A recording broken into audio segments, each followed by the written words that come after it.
Well, let's talk now to Yemisi Ile-Sanmi, who's from Nigeria and is an activist for the gay and transgender communities. She's in our central London studio, as you can see. Very good evening to you. Thanks for talking to us. So we heard there from Sir Elton John saying that he thought that the global fight for gay rights was going backwards. Do you agree with him? Yes, I think I agree with that, because when you look at the state of things in many African countries now, and even some European countries, while we are having some advancement in gay rights, same-sex marriages, and in places like USA, some states in USA, and in UK, we are having a sort of backlash in countries in Africa where there is a growing trend of criminalizing sexual minorities, of criminalizing lesbian, gays, bisexuals, and transsexuals. And we find that this is a growing trend, and this is there is this legalization of homophobia that is now like the in thing in many African countries and some European countries as well. Tell us a little bit about the situation in Nigeria, where you're from. What's it like to be gay in Nigeria?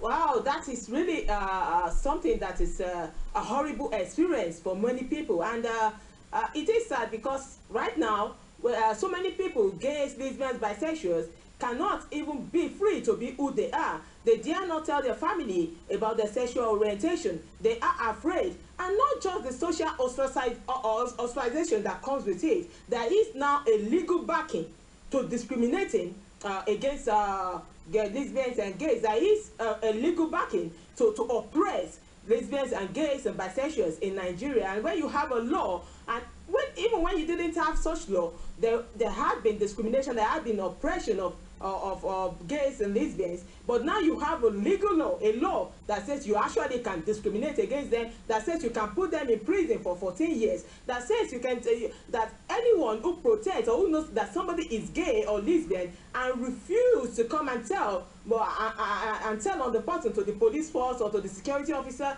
that person also faces 10 years imprisonment. For example, if a parent is aware that their child is gay or lesbian or bisexual or even trans, as the case may be, and they fail to report that child to the security, the parents also face the 10 years imprisonment, and that goes for the landlord and for your employer. And you can see this is a wide opportunity or excuse to discriminate against people, to even blackmail people on suspicion of their sexuality. So it is really a sad case for gays and lesbians in Nigeria, facing 14 years imprisonment. And not just that, they stand to lose their work, their jobs, access to social care, access to health care. So sorry to interrupt, but I just want to, we're running out of time. I just want to get some sense of how you think things could change. If you have interventions from people like Sir Elton John, also the Obama administration is pushing to make sure their diplomats support gay rights activists.